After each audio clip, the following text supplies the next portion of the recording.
Addiction brings a whirlwind of emotions that can feel overwhelming.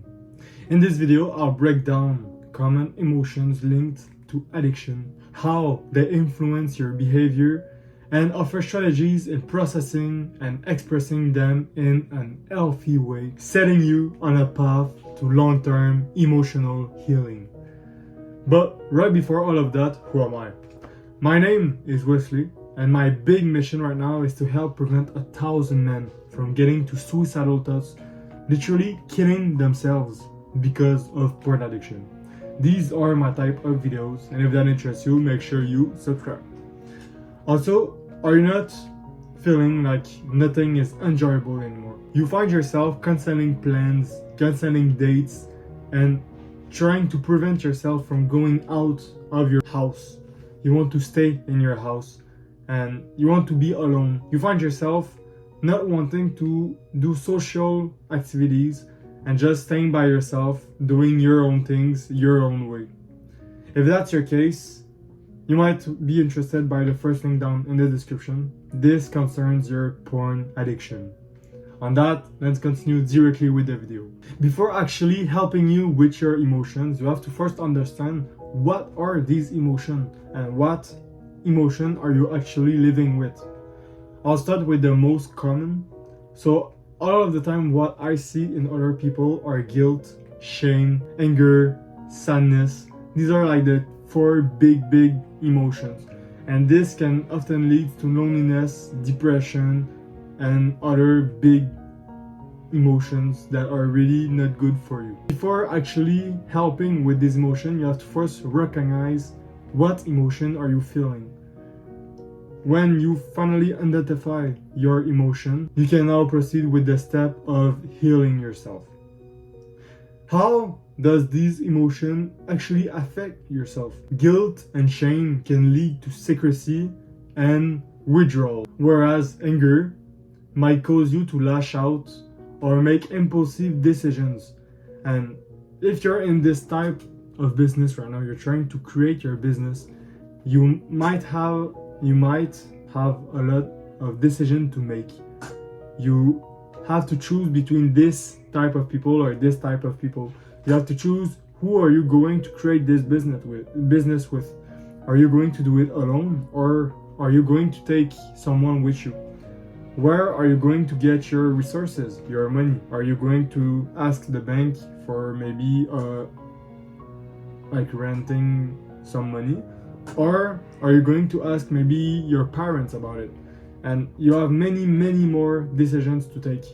Are you actually wanting to take the best decision every time? Or are you the guy that will take the good decision once every two decisions that he has to make? So sometimes you will take the worst decision and that won't help you. You can imagine that the person that takes every time the best decision, because you have this mental clarity and you can think about the decision well, he will probably surpass you, right? Because every time he has to make a decision, he thought about it and he always chooses the right choice. Understanding how emotions drive your actions can help you break negative patterns.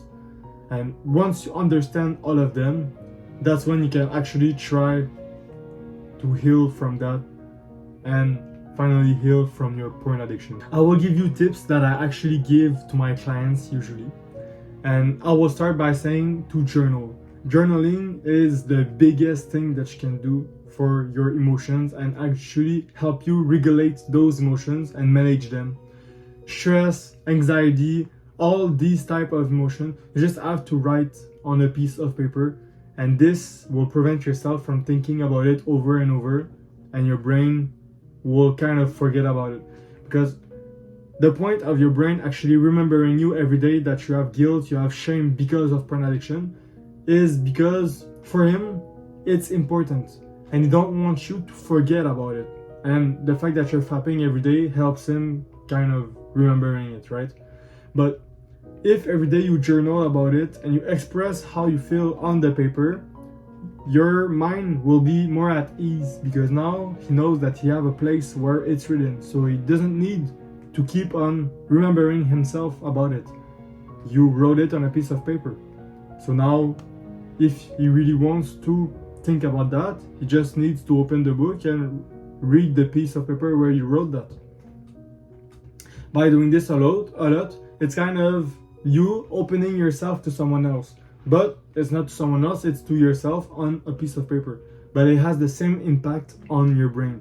It tells him that, look, I wrote it, you don't need to remember it anymore. If I continue this way, talking to a therapist or any professional that can really help you in your journey to recovery from porn addiction is another type of help that you can have. By talking with someone, it's like you journaling, but journaling is you with yourself. Talking with someone that is doing active listening, actually really listening to you and asking you good questions that are really related with your problem can help you sometimes view your own problems in a different way, because not everybody has the same perception, right? Maybe that me looking at your problems, I will see it, oh yeah, but why didn't you thought of that? And you're going to look at me like, wow, I never saw it that way. And that way of seeing things may actually be what's preventing you from finally quitting this porn addiction. But just because you talked with me, for example, I kind of unlocked that path inside of your brain, and now you know how to quit. And sometimes that's the only thing that's missing you and preventing you from quitting. And just by unlocking it, now you're finally free forever, right? Finally, I want to propose to you the mindfulness.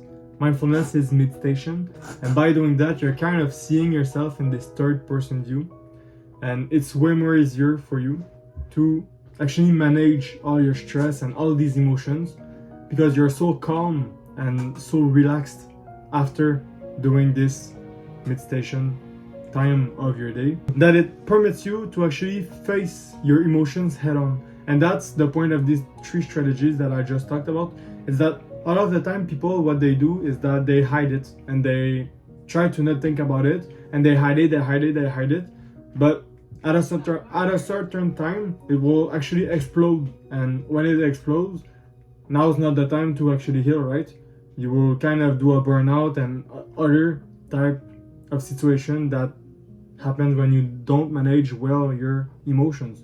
So don't wait until it's too late, right? Actually try at least once one of these 3 methods that I just gave you, and this will make you face your emotions head on and actually try to manage them, and that will greatly help you in your journey to recovery addiction. Now I will show you healthy expression, things that can permit you to expressing your emotions in a healthy way.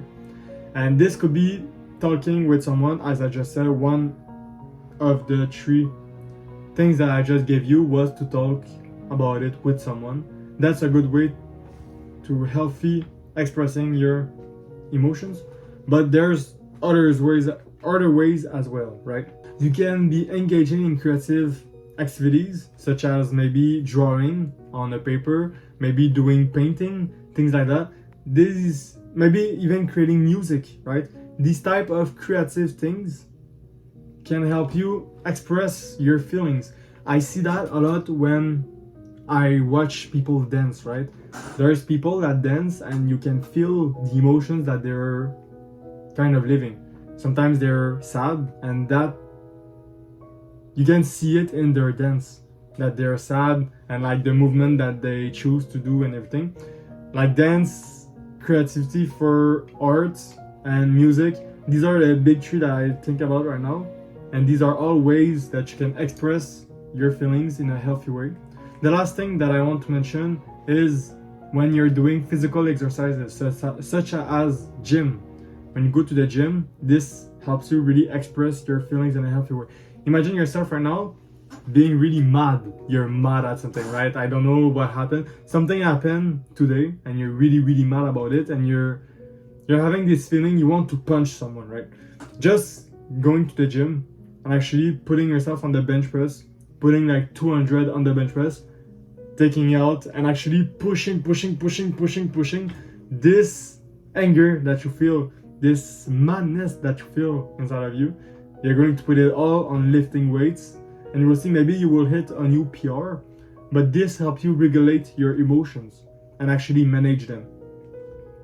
And it's also healthy for your body to train. So it's like one hit, two stone, right? By doing all of this more and more, the more you implement it, the better it is. You'll find that you become more resilient in your life and better equipped to handle life's challenges. If you keep on managing well your emotions, the more you do it, the easier it becomes, right? And at a certain time, you will just have, it will become like automatic. You won't feel stressed anymore. You won't feel anxious anymore, and you won't even feel shame and guilt because you finally quit your porn addiction. Imagine how great that could be in your life. No more porn addiction. You're feeling joy for everything that you're doing. You don't have these shameful emotions, these guilt emotion, all the bad emotions that you're feeling right now. These are all, almost, if it's not all, coming from your porn addiction. Just imagine yourself free from all of that, just because you're finally quitting this porn addiction. This is what I want for you, and this is what you should want for your own self. And this is why I'm actually making these videos, right? It's for you to finally understand that this is the path you need. When you're on this path and you're finally free from porn addiction, this is where your real life finally starts. So try to quit today. And on that, I'll see you in the next one.